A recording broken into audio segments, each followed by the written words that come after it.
This episode of the BREWtally Speaking Podcast is brought to you by On Point Pomade. Keep your beard and hair looking on point with their line of pomades and beard oils over at onpointpomade.com. Use our code BSP15 at checkout and get 15% off your total purchase order. So thanks again to On Point Pomade for sponsoring our show.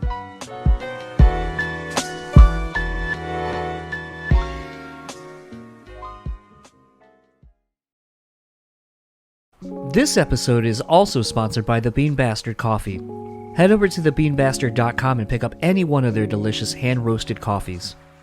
Coffee lovers will also enjoy their hand-cut and handmade espresso candles and soaps as well. If you're in the Buffalo, New York area, head to their store located at 448 Elmwood Avenue. And thanks again to the Bean Bastard for supporting this show. BREWtally Speaking Podcast is proudly sponsored by Rockabilia.com. With over 500,000 officially licensed items in their online store, you're guaranteed to find something you need. Use our code BREW and get 10% off your total order. Now on to the show.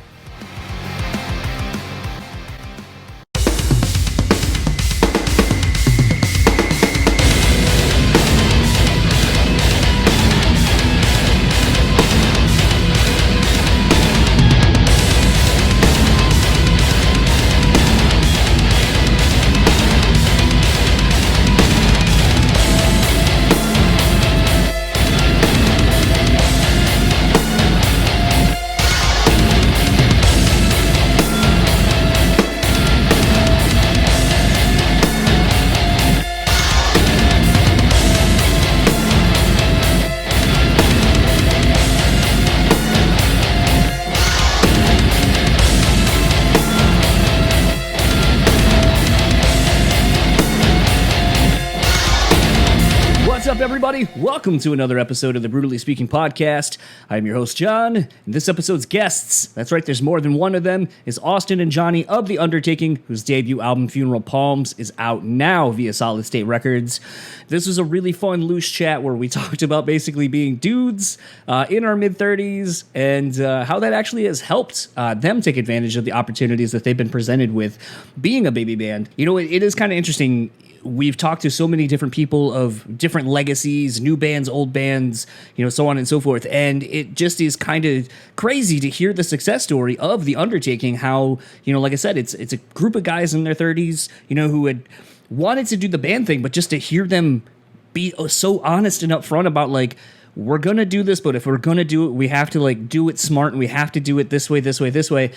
And it's just so refreshing to hear, because as someone in my mid-30s, I do the same thing with my fucking life, like where I'm like, I want to go do this, but I'm not going to do it if these things don't happen. I have to kind of set parameters and boundaries and so forth, because, you know, when you have things that have happened to you in your life, you know, mistakes, failures, whatever you want to call them, they become learning opportunities that will teach you on how to hopefully be set up for success further on down the road when these opportunities present themselves again. And it's interesting to hear of a band who's kind of having all this success, you know, getting signed to Solid State Records, a label they wanted to be with, and even how just everything that they did to get them here is because of basically their age and the things that they've gone through, the experiences they've gone through collectively. And to see them succeed, you know, I think it is one of those great stories where it's like, it's never too late. Like, don't ever give up on your dream kind of situation. And I didn't say that to the guys, but it definitely is something that has me excited to kind of see some older people getting into bands and having success, even somewhat quote unquote right away, even though there's the decades probably of, you know, failed bands, quote unquote, that didn't allow them to make it as far as they maybe wanted to. But I can't speak enough about how great Funeral Palms is. It's a really interesting record. And I think, as you'll hear me say with Johnny and Austin, specifically lyrically, that it's just one that kind of resonated with me. And I think it's because of what I've been going through, what we all have kind of been going through because of the pandemic. So really excited to get this chat to you guys. It's super loose, like I said. Currently tonight, I am drinking an Anhio Old Fashioned. Obviously, if you know any of those three words, Old Fashions typically are made with whiskey or bourbons, and an Anhio is a type of tequila. To make this drink, it's a 3-ounce pour of Anhio tequila, a 1/2 ounce of agave nectar, and 2 dashes of aromatic bitters. What you're going to want to do is you're going to want to I put it into a shaker, stir it over ice, pour it into a lowball glass. If you don't have one of those, a rocks glass works just fine, or hell, even a solo cup. You're going to want to garnish this with an orange twist and a cherry. I lately have been using maraschino cherries and dropping in just a little bit of the juice into it for a little bit of coloring and a little bit of flavor. I also like to let the ice sit in my glass for just a little bit, to kind of dilute the drink a little bit. And if you are a tequila fan, you know that Anjos are kind of expensive. I very recently found the 1800 Anjo and found that it is a pretty solid drink overall. So if you want to try something a little different, there you go. And speaking of doing things a little bit differently, let's get into my conversation with Austin and Johnny. I'll talk to you on the other side.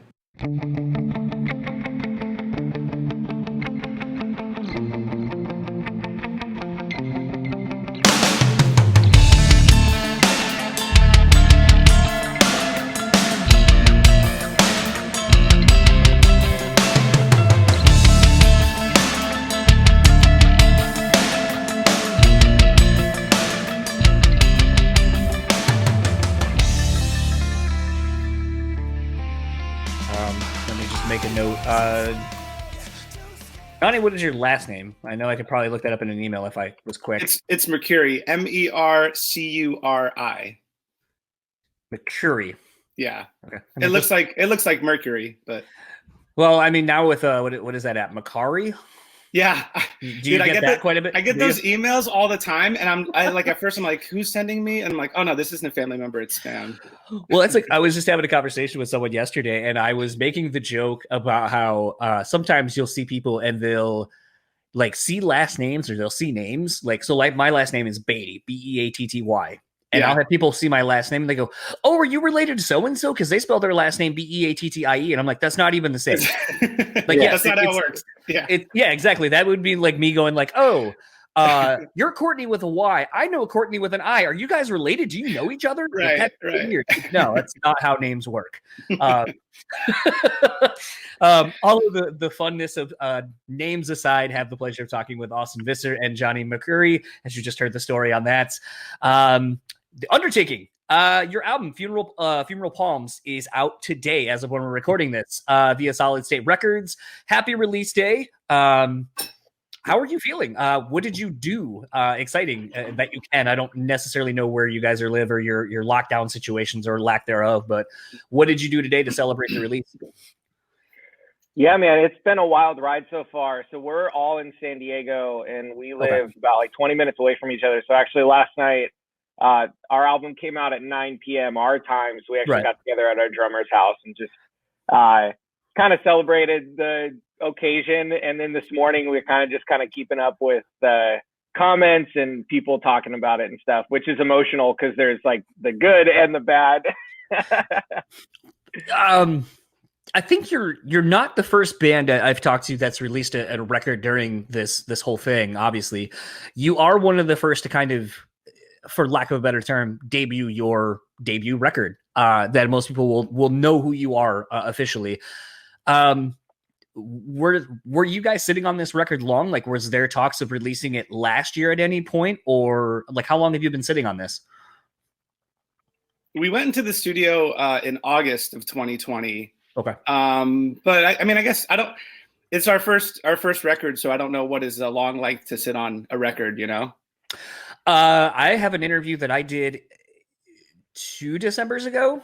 The band still hasn't put anything out, and they were done at the time. Oh man, 6 or 7 months before that. Sure. So I mean, there are, and we've talked about it quite a bit on this podcast, where sometimes bands will put out a record and you get with a label and basically instead of just, putting out something to your fans that you've accrued over relentless touring and just, word of mouth and all that kind of stuff, there's the marketing aspects and the rollouts that go into it where someone's like, okay, we really want this record to come out in Q2. We think it's going to do really good. There's not a whole lot of competition for you, so your numbers will carry over better for chart positions, which obviously help with your touring and all of those things that shouldn't really matter, but for some reason in 2021 still does. Sure. So it's one of those where, go ahead. Yeah, it's been an interesting process because we We're like a tiny little baby band, and like we're still brand new. And so we were done. We had this out. We recorded in August, and we had it mixed and mastered by like September. So we submitted the album to Solid State like real quick. Our team kind of busted their butt, and we worked fast. So we were sitting on it, and there was like rumors that we could maybe try to squeeze it in before the end of the year last year. But Solid State does a really smart thing. So basically from the beginning of November to the end of January, they don't release any music. And it's because of holidays and like the end of the year, people are going on vacation. So then there's like a chance that like it could get missed. And especially last year, there was the election cycle. And so basically all the noise and the drama and all that stuff around holidays, lockdown, politics, like the decision was made like, okay, this is not coming out until 2021. Now, two, funny story, our release, we couldn't pick our date until Devil Wears Prada picked their dates. And so then we were basically waiting for the Zombie 2 cycle to get determined before we could then decide when we wanted to release stuff. And then third is, all things considered, like I said at the beginning, we're a baby band. And so for us to be able to release this album and then hopefully allow it to get some traction online with some fans and kind of garner a little bit of hype, that'll play into us then like being able to play shows in the next couple months. And then hopefully then that second album is something that we can really hit hard, which is not to say that we're not hitting this hard, but we're kind of sneaking this into a good time where there's not a ton of albums getting released, and hopefully we're able to make some noise, if that makes sense. Like, we're really happy kind of with how everything turned out. So, well, I mean, I think that's kind of the interesting thing about it is that, you know, the story I just told you, having a lot of friends who are in bands and tour and all that kind of stuff, just the ins and outs of the business that I don't think anyone realizes. You know, like a big question I've asked with some of the bands that have been around for a lot longer and have been basically, they were a baby band either in or just out of high school and got signed, is, you know, you get to this level where you love jamming with your buddies and basically you're creating art, you're having fun doing it. A label approaches you, people love what you're doing. And you're like, oh man, this is everything that, you know, the dream. Mm-hmm. And then your art and the thing you do for fun becomes a commodity that you have to then look at as a business. You have to learn about, you know, accounting as a band. You have to learn about marketing and rollouts and all these things that you probably don't care about and never wanted to learn, but now you have to if you want to be a successful band that turns it into a career. And it's interesting at times when you start talking to some people who are like, I didn't know it was going to be all that. And then it's like, well, what does that do to you as a person? Because now the thing that you love, that you were just doing as a hobby, as a career, and now you're having someone tell you, this isn't good enough. We don't hear the single. We don't hear whatever. This isn't good enough compared to whatever, you know, they're projecting or you know, these ancillary things. And it's funny that already, like, you know, you're using the term baby band. That's a, you know, sometimes in emails we get this is a baby band. So, you know, there's not a whole lot out about them. You're going to be one of the first interviews we do, you know, so on and so forth. But it's one of those that it's interesting to hear you guys say it. And you're not like, you understand, like you already are basically at the beginning and you're already understanding, like, of course we're going to have to wait for the Devil Wears Prada to choose their release date. And I'm not mad about it. Like, that's just how it goes. And like, I've not had this experience yet where I get to talk to someone who is experiencing all these firsts, but you're also not jaded or upset about it either. Like, that's really interesting. If you want to talk about that a little bit. We've had that conversation with a couple of people where they're like, hey, we want to talk to you guys in a year, and where you're jaded and like super pissed off. Because, and I'll let Johnny talk about that too, but at the moment we're stoked to be here. Like, we're in our mid 30s. We are not even in the context of the industry a baby band, but we've only been together for like 2 years. Oh wow! And so we hit the ground running and just made like a lot of good connections and a lot of right decisions to kind of just set our trajectory to where we're at now. But I mean, we're stoked to be here. This is a dream come true. We are so elated to be releasing an album on this. Well, one, to release an album, and two, for it to come out on Solid State is a huge deal. And then for us then to like have to be waiting for Devil Wears Prada, like, yo, that's so tight. So I don't know. Yeah, I feel when we started this band, that was the thing we considered of, hey, if we're going to do this, we might as well do it the right way, because all of us have families and careers and kids and all that, jazz. And so when we're approaching another project, that's going to take away from these other things that we're doing. So the business part of it was a big consideration on day one. Mm. So, I mean, we're all roughly the same age. I'm going to be 37 here in, what are we in? April, technically May. So in a couple months, but, with you guys being literally a baby band that's only been around for a couple years, I'm trying to do the math. So at that point, you really had only been a band for not very long before the pandemic, basically. Like that year basically took a lot away. Like that's half of 1 year, 2 years, right? Yeah. Okay. Go ahead. No, but it worked out so perfectly. Totally. Right. I was just going to say, like, how, because I always find it interesting in this day and age now, like I look at band stuff. I mean, even for the podcast, it's almost like a band. Like I'm growing it word of mouth. I have to get out there, and sometimes you don't gotta do the pay to play things, but you have to sometimes think gigs, quote unquote, you don't want to do because it sets the relationship with a promoter or a publicist or whatever, and you just kind of build your name from there, based on how you do with the opportunities you get. That being said, sometimes now I don't even know how a band would even start. Like if I were to start a band with my friends now, I don't even know what the fuck I'd do, because like it seems like TikTok's the way that you have to get music out there. I don't understand it. Like I was like, I thought it was sort of like Vine, where you make funny videos or some things like that, or dances or something. I mean, shows my age. I don't even know what it is. But it's one of those like where I don't know where you get people to listen to your music now, especially in the middle of a pandemic where you can't play, which is the only way I would know. Like, play, get in front of people, earn your name, word of mouth it, play relentlessly all over. And it seems like that's kind of not the case anymore. Like now you digitally play to a wide casting net and then hope that you get on Spotify playlists or whatever with tastemakers. And that's how you grow your band now, or brand, I guess, as well. What was the process for you guys? Because you said you took the business side of it into effect day one. So what was kind of your plan of attack? It's freaking impossible. I'm not even kidding. And somehow we lucked into it. So we started jamming in July, August of 2018. And so we sat together and started to say, hey, we're going to get together. We don't think we're done playing music. And so we just found the text the other day, because we were kind of celebrating this release and like where we're at. And we're like, dude, remember these texts? And so it started with that conversation of like, hey, we want to play music together, but then what do we do? We want to get shows. How do you get shows without music? How do we make these connections without knowing anybody? And so we kind of just hit the ground, just kind of grassroots. And so that's where the Scavengers EP came from, because we said, if we want to play shows locally in San Diego, we need to have some sort of music to put out on Bandcamp or Spotify or whatever that looks like. So then we started doing all this research and found out, okay, it's not that hard to get your music on Spotify these days.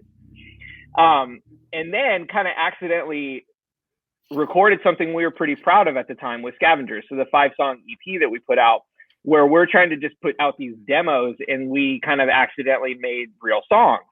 And so then we put those out and just start sending it. We started going to local shows and meeting people who were playing around at the venues in San Diego, and just started to float it out there even before the release. Like, hey, here's a private Bandcamp link. Like, check this thing out. We want to start playing shows. And the next thing you know, because people then dug our sound, because at the end of the day, this is kind of a long story, but if you'll entertain it, it's fun, because you really start to parse through all these different decisions that we made, where we made music that we wanted to listen to and play. So then we are passionate about these songs, and we've made that decision every single time we write a new song. This is something we like. This is something we enjoy. So then I think people kind of picked up on that passion. Next thing you know, we're playing some shows locally in San Diego. And then from the business aspect, then it's like, okay, show up on time, be respectful, talk to the promoters, make sure we're promoting the show, make sure we're bringing people, have a good live show, again, be respectful and all these different things. And so then the name kind of gets out there, and I'm not tooting our own horn. It's just the way that we handle stuff, especially because it's like, okay, I'm taking time away from my family. I'm taking time away from my kids. Like we got to make sure that these opportunities are worth our time. And the next thing you know, we're getting the bigger opportunities at some of the bigger venues. And so then to tie into the pandemic part, we play with Fall of Troy at the end of 2019. So basically for 1 year, from March to December, we played as many local shows as we could, ending that year with playing with Fall of Troy and Dead American and some rad bands. And then we were about to play with the Red Jumpsuit Apparatus in March of 2020. And we had sold a bunch of pre-sale tickets to it. We were going to have like a really fun time. And then 2 weeks before that show was about to happen, the pandemic hit and everything gets shut down. And so at that point, then we start just writing like crazy. In the previous year, we had met Joey Bradford through some mutual friends. So the guitarist of the Used, he's our manager now, but he mastered our singles. And so we just kind of then established a relationship with him. And then when we were about to release this last single of ours called Who's Afraid of 11 Wolves, that's when he said wait, don't release this yet. Let's float it out there to some labels. And then that's how we accidentally kind of got on the phone with Adam from Solid State. And then next thing you know, I'm calling everybody saying guys, I think we're signing with Solid State. I don't know how this happened. Things totally snowballed. I mean, to answer the question, I think it's just taking the logical baby steps to get to the next thing. You set this goal out in front of you, and it's not oh, I'm going to do this and then I'm going to be there. But you're okay, this is the next step and this is the next step. And it takes a while. And like Austin said, we're very passionate about the music that we're creating. I listen to our songs because I'm this is rad stuff. And so that's the music that we're going to make. And the thing that's going to keep us in it is we're passionate about it, Something as you're kind of saying that it telling the story basically of all the opportunities and how you haven't really squandered any, that basically you have approached everything from a very cerebral tactic of being a band. How much of that do you think is your age? I think when you're, this sounds really kind of shitty to say it like this, but when you're young, you just honestly don't give a fuck if you make bad decisions. I remember when I was going to do an interview with Michael Blothar from Guar, the singer. We had one of our local bands that's actually now signed to some label out in Australia, and Ryan Kirby's their manager and all that kind of stuff. But what was it? Hollow Front. Yep.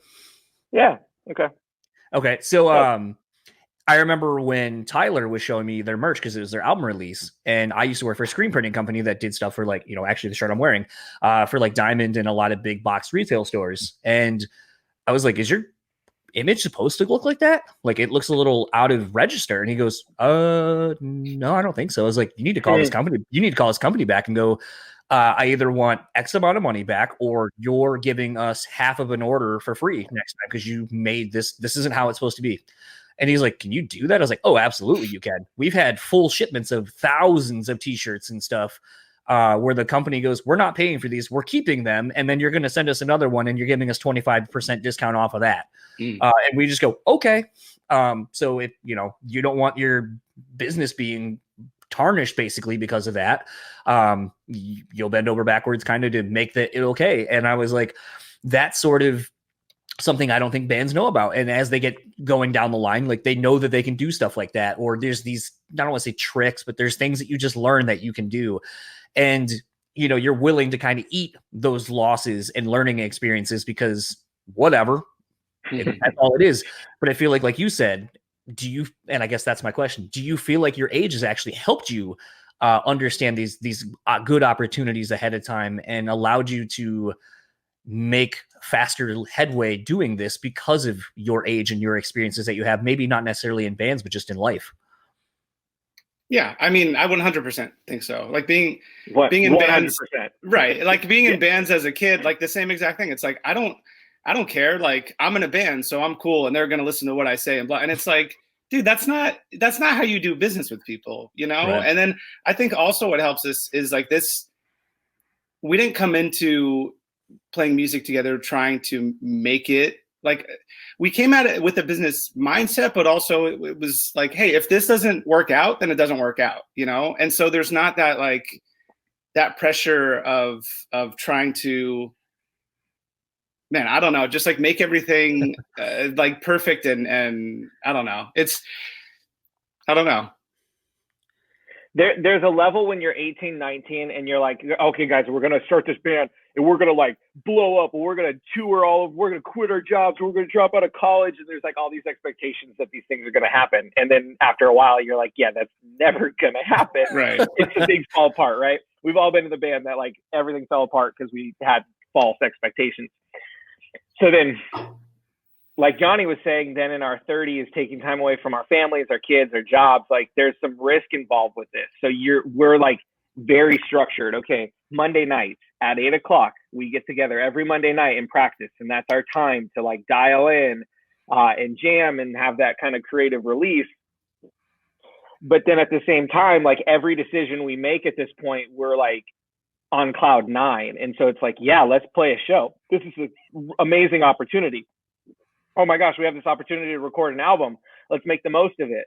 A lot of people are asking, like, why did we do a full length rather than an EP in a time where EPs are maybe more popular? And it's like, well, if this is our one opportunity to record and release a full length album on Solid State, let's do the best we can. There's no fillers on this album because every single song has like a purpose. And we're like, if we're going to do this, we're going to go full bore on this decision. And I think that that's kind of what you're seeing with the age piece too. We're not a bunch of kids making these, not if you're a kid in a band, I'm not saying anything negative. I'm just saying that we're not making foolish decisions. We're making really like educated and like with perspective of like, okay, here's the ramifications of doing this. And then Johnny, while you were talking, one thing too, John, this is hilarious, but we have jobs. And so we had money to put into the band. Yeah. And starting a band, starting a brand, so to speak, cost money. And so when we had to front the bill for our first record, front the bill for merch, like we had a little bit of margin in our budget. Not that any of us are wealthy by any sense of the word, but we had like a little bit of the ability to put some money in to get it started. And when you're a kid, man, you're like, yeah, guys, I got like $5 that we can do here. And well, it's like this is what it is. Right? Yeah. Well, I actually even think that's, and this is such a weird thing to pick up on, but again, I think it's my age or our age, but like the fact you said we all had money, not one guy had money. Right. I mean, I don't know how many, the few bands I was in, it always seemingly was like I was in a band and all the kids are literally, yeah, because I was a couple years older than them. Everyone I was in a band with was going to college. I was the only one working. And so like, I know there'd be times like we'd go play somewhere like out of town and we're at a bar and like they're all scrounging together to get food. And I would just be like, oh, you know, whatever, like just getting stuff. Cause like I had a normal job. We went on a tour. I had vacation time. So I was getting paid to be out on tour.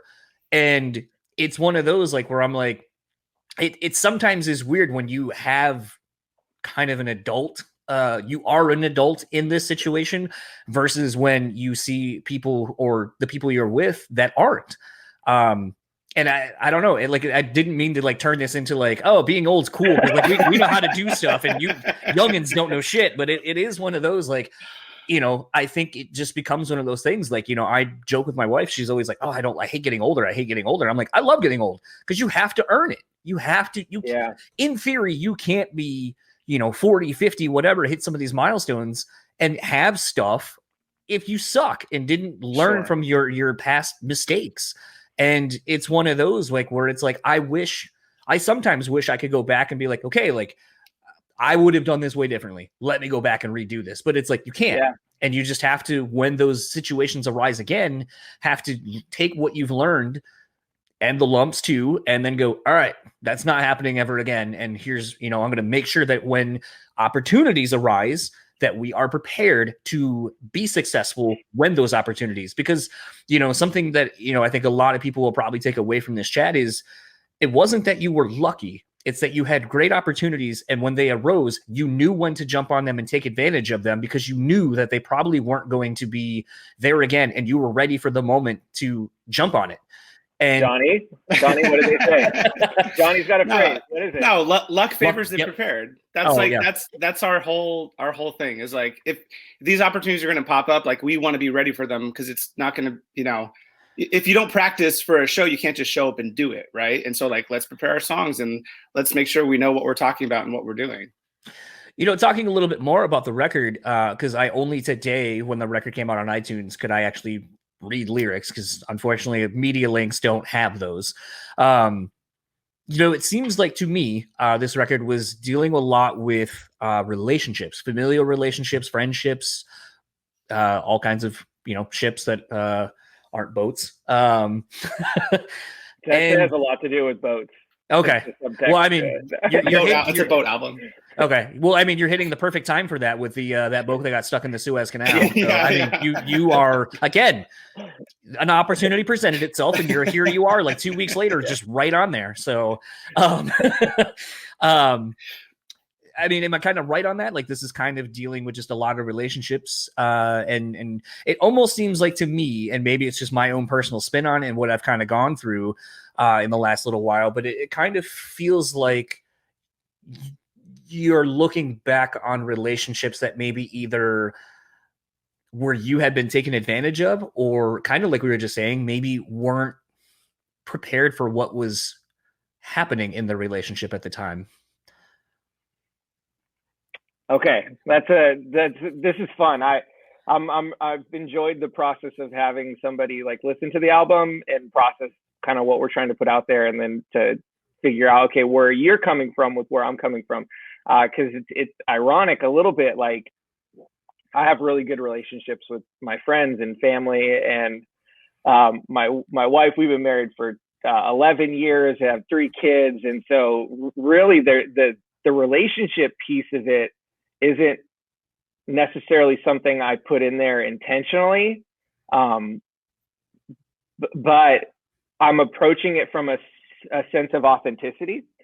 And as we're adults and you start processing like how hard it is to be a good friend, how hard it is to have meaningful relationships that are authentic and real, I think that's like where this album comes from, where, I'll laugh that we like started this conversation by talking about the business side of the band, because that's the whole juxtaposition between the Undertaking, where we're going to like overthink every single decision and have it be like business first, but then also there's so much creativity and passion and emotion that we put into our music, because that's the thing that we're doing this for, is to create and to allow other people to experience this music as well. And so then for me, I'm going to start, I don't even know, pick a song, but like it starts with like a cool lyric and a cool phrase that came into my head. And then it's like, okay, let's really dive into the emotion of what that meant. And so how I write is, I'll come up with like a cool saying, but then I'm going to really dig deep and try to make sure each song on the album has a theme, has a narrative, has a through line through the whole thing. Cause I don't want it to just be like catchy phrases all tacked together. And you're like, wait, what the heck does that song even mean? And it's like, oh, nothing. Like literally the one Indulgence is Nostalgia Can Be a Nasty Beast. That's literally a song that's like about nothing, but at the same time, it's about something as well. And so that was like a fun song to build, because we were kind of just throwing stuff together and making it as wild and weird as possible. There's to dive into that a little bit more too, it's written in a bad year with a pandemic turmoil, political unrest, racial unrest. And there's like a lot of frustrations that we had maybe towards different institutions, be it the church, be it the government, being just the fact that we are separated from our friends and core families if we are in lockdowns and stuff. And so I think there's a lot of emotion that I put into just like diving into like how we're feeling as a group in this year. And so then that's where I'm a Christian. I go to church. And so then like you dive into Psalms and that's David really crying out and screaming to God and being frustrated with God. And God is saying like, yeah, dude, like, give it to me, give it all, give me all your frustration, give me all your anger. And that's kind of how we approached it. Is there's some like real raw emotion in this, but like allowing ourselves to feel that. So that's a long-winded way of saying like, yeah, it's a lot about relationships and how we interact with each other and how we hold ourselves accountable for the things that we've said and done.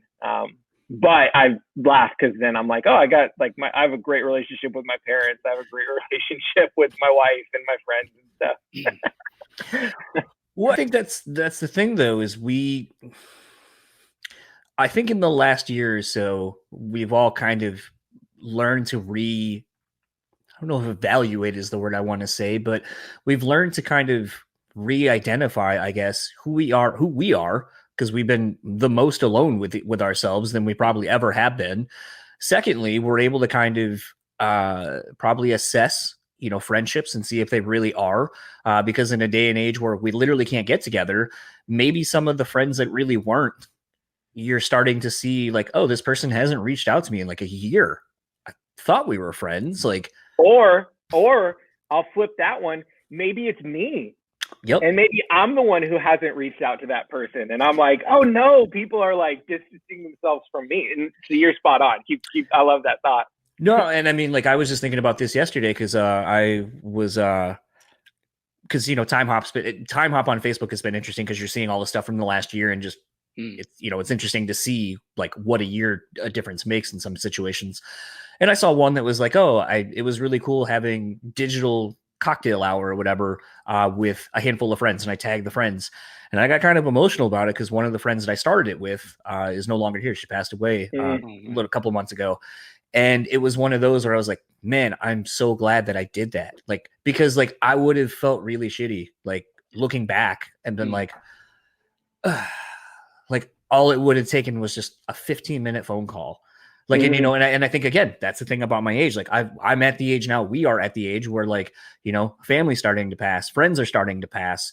And it's a thing where you realize that your mortality as a whole is just not guaranteed. Like you probably, hopefully, knock on wood, have equally as much time as you've been alive still in front of you, but you're kind of at that halfway mark, or that things could start happening and you're gone. And it's just one of those like where when you kind of start thinking about that, it puts things into perspective. Like I decided to go seek therapy in the last couple of months as a result of all this, because I was like, man, I'm really bad at setting boundaries.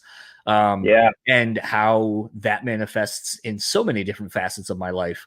And, it's been one of those where I don't know if we were in the pandemic and I had the ability to literally have a therapist do this with me, that I would have maybe done it. Cause it's when do I have an hour or so to go somewhere, do all this stuff, and then drive and then, go back to do my day, but to literally have it come into your home and you don't have to do anything. It's like, I can be present for that.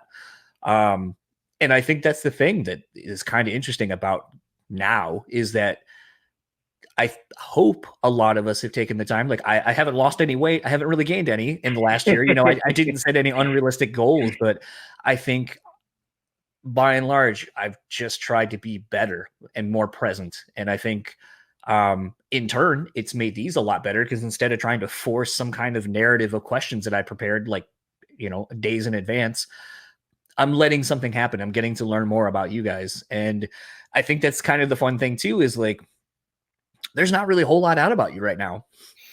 And like, I remember doing one with Jeremy from, and the name escapes me too. And they toured with Phineas. Earthgrounds? Yes. Earthgrounds. I think I literally did his first press, like his first. Love it.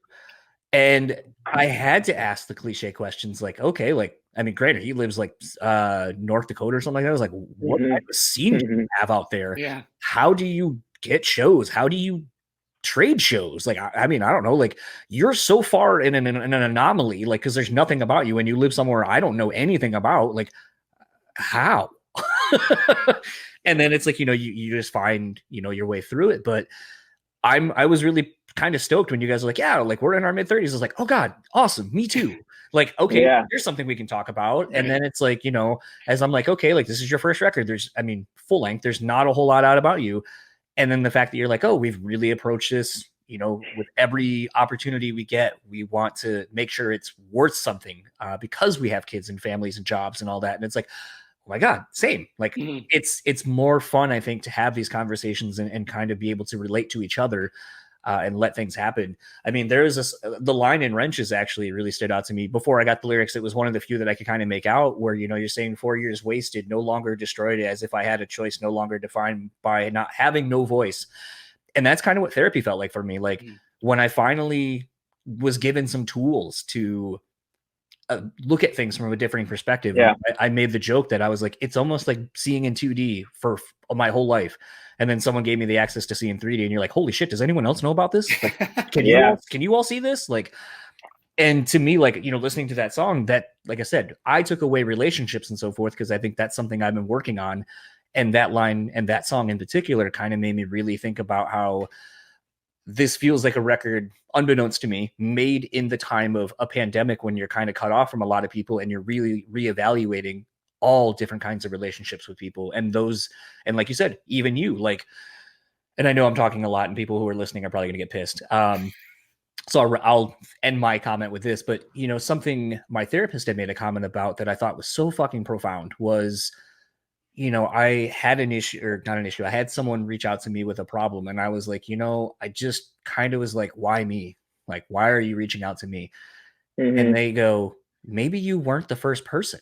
Maybe you were the third or fourth person. And maybe it wasn't just that day. It was, they had reached out to people over the course of a week, but we're so in our own world, in our own bubble, that we just assume that it's us and it's happening. Like life is happening at us, not around us or to us, but like at us.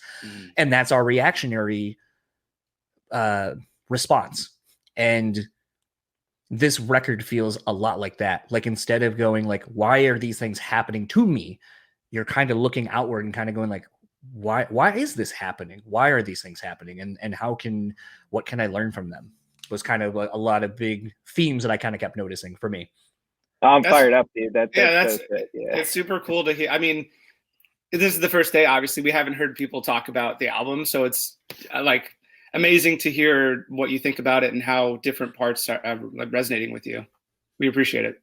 Yeah. I mean, I wish I would have gotten the lyrics a little bit longer beforehand so I could talk a little bit more about certain lines or whatever that, you know, so I could be like, hey, like what maybe spurned this lyric. I'm sure you're going to probably get that the more of these you do. Someone will ask you about specific lyrics or whatever. But I do want to ask you one thing, because I have a date with my wife here in a little bit. So I got to start wrapping this up. I thought it was really amusing that one of the first headlines I saw when you guys released the first single off this was being compared. And Johnny, you know exactly where I'm going. I know what you're going to say, yeah.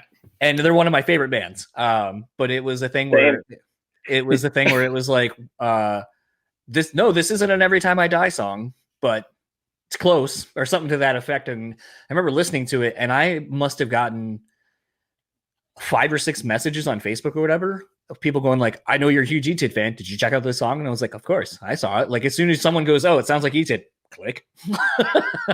So one, thank you, Lamb Goat, for that very nice. That was Lamb Goat. Okay. Couldn't remember who that was. I was actually looking for it before this and I couldn't find it. We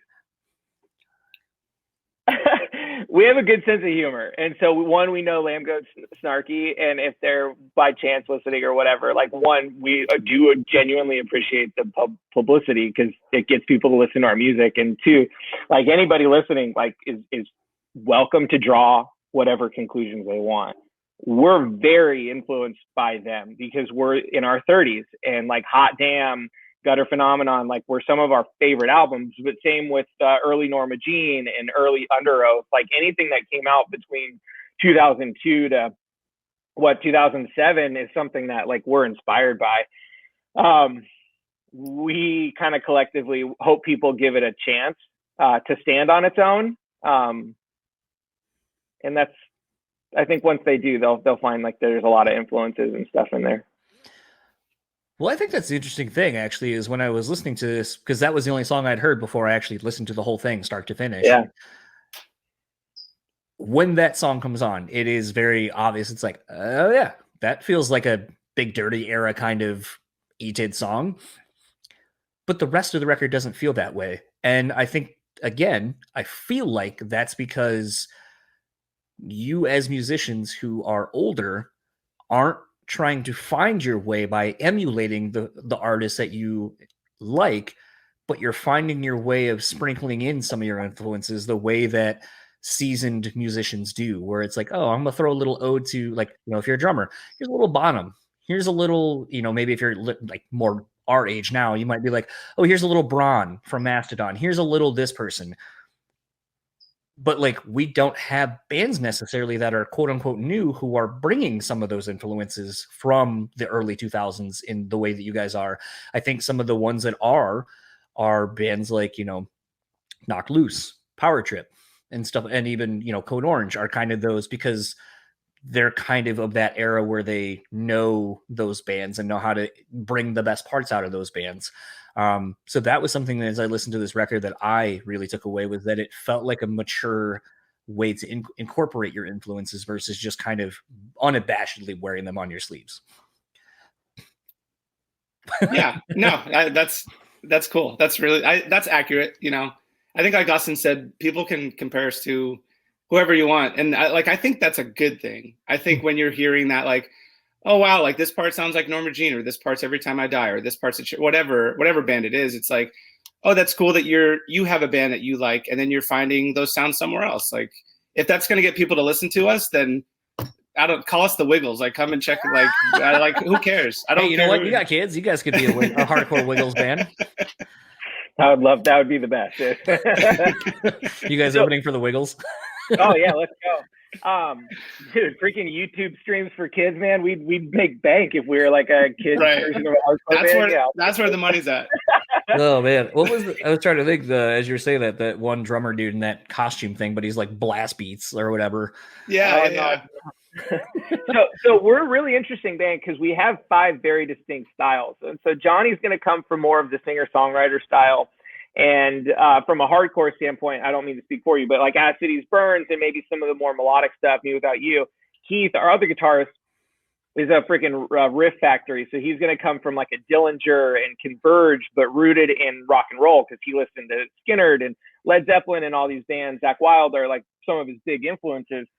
Brent's going to come from just like that hammer of Daniel Davidson, Norma Jean era style drumming, and James is just like our bear of a bass player who's just going to kind of sit in that pocket and be as heavy as possible. And then that's hard for me because then as a vocalist, I cannot try to replicate someone else's style. And as soon as I try to sound like somebody else, that's where you're going to get in trouble, because then I'm trying to do something that maybe isn't my thing. And so to be able to find my own voice that's unique to me, and then as soon as we put all those influences together and we smush them together and write our own thing, put the vocals on top, and then from a producing standpoint, Joey's going to approach it from that kind of used emo melodic sense. And as soon as you kind of drip that on top of it, that's where you get some really cool hooks in the album. And I think once you mix everything together, it's a fun little mix of our influences that kind of create something new and exciting. Yeah, it was real fun getting to talk to Joey, and I thinking back to that chat, because I think I was talking about his producing at the time as well. And I think he might have actually mentioned that he was working with you and Dead American at the time, which is, I'm sure you're going to get asked a million times, like, oh, how'd you get hooked up with Cove? And it's like, there's your answer. It's pretty obvious. Yeah. It's right in front of you. Don't look too hard because it was pretty easy. Yeah, if I memory serves, because I think you both were announced that you were signed, because I know Joey shares all that stuff on his socials and so forth. I think Dead American got signed, and then it felt like you guys got signed like very shortly thereafter. So it was kind of a 1-2 punch. The golden touch, man. And the golden hair too. Yeah. I'll let you go, like I said, so I can go have a nice date night with my wife on a Friday, and let you guys get to your busy day of press, I'm sure. Where can everyone find you, or whatever you'd like to plug online? Yeah, man. Thanks for having us on. We love chatting about this and appreciate what you're doing for the scene and stuff. It's always what you guys do with podcasts and stuff is almost as important as us making the music, because you're helping us find a new audience. So appreciate that. But if you guys want to go on Instagram, we're at the Undertaking Rocks. You can go to the undertakingrocks.com and find links to all of our socials and web store and stuff. And then if you're privy to purchase the vinyl record, you can go to solidstate.com. There's 2 pretty dope variants that we would love for you to spin on your record player. Who's got the test press? Adam, our A&R guy. You guys didn't even get it? Any of them? No. Really? Wow. Not this. Yeah. I guess I was kind of surprised, but I think it was a pretty quick turnaround too. So we'll see what happens. Oh. I was gonna say I'm always like now, like when I do this, I'm always like, who's got the test press and can I buy it off you? Yeah, exactly. It's only worked once with anything. I have one test press that I've gotten from doing this podcast. So That's dope. It does not usually work out very well. But thanks again, guys, and enjoy the rest of your day. And hopefully, if the way things are shaping up, looks like touring and or at least festivals are coming back summer, fall. And if you guys make it, I'm sure you'll make it to here in Michigan in Grand Rapids. Love to hang out and see you guys play. Looking forward to hearing this song live. Calvin College? Yep, that is a college here in where I live. Okay, I'm Dutch, so my sister went out to Calvin College. Okay, that all tracks. That's funny. Yeah. I don't know if you guys are beer drinkers, but we have tons of great craft beer out here. So I love it. Yeah, our drummer went to Calvin as well, so he spent a lot of time in Grand Rapids. So yeah, huge fan of that area. Well, there you go. We'll I guess we'll follow each other on socials or something, so that way we can figure that out next time you guys are around. Yeah, let's do it. Awesome. Well, enjoy the rest of your day. All right. Thanks, John. Appreciate it. Bye-bye. So that was my conversation with Austin and Johnny of The Undertaking. Again, their debut album, Funeral Palms, is out now. Solid State Records, go pick it up. There is some sweet vinyl. Go pick that up if you are into vinyl. And looks like shows are starting to happen. Festivals are getting announced. So hopefully some touring will happen and we'll get to see these guys hitting your city or state in the near future. Support them if you can. Had a lot of fun talking to these guys. I know lately, like the conversations that I've been having are kind of a lot more literally conversational based, and I've been getting some decent feedback about it. I'm glad that you guys kind of like more of the non-traditional style interview, quote unquote. It's been fun for me to just have conversations with people and kind of getting to learn more about them and kind of putting it through the prism of the band or the album that they're here to talk about. We kind of did the same thing with next week's episode, which is going to be Josh Todd of Buck Cherry. We did the same thing with Lee McKinney of Born of Osiris when we were talking about his solo record. But I think it just kind of leads to having more interesting conversations instead of the ones you're typically going to keep getting, which is, what do these lyrics mean or whatever. And we definitely kind of touched on that a little bit in this, but it was through kind of the prism of being older and going through a pandemic and going through therapy and kind of just looking at life in a different perspective. And hopefully you enjoyed this. And if you weren't familiar with who The Undertaking are, hopefully you are now. Go check out their album. It's fucking great. And hopefully here's a new band that you found and will enjoy.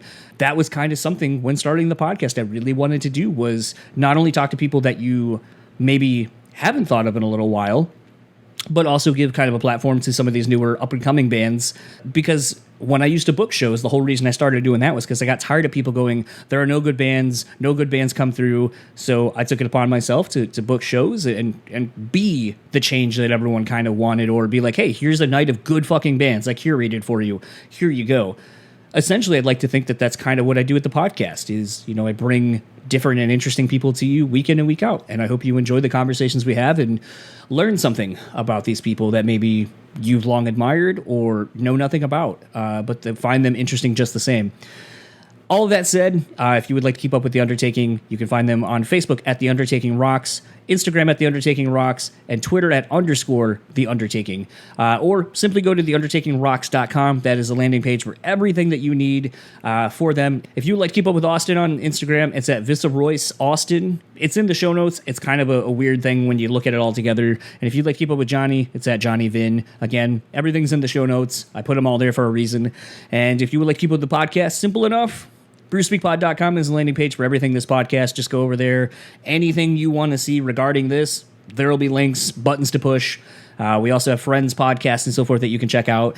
And speaking of support and supporting people, I want to thank our sponsors once again for supporting this podcast. Head on over to rockability.com, use our code BREW, save 10% off your total purchase order. The Bean Bastard coffee, go to thebeanbastard.com, pick up some delicious, delicious coffee.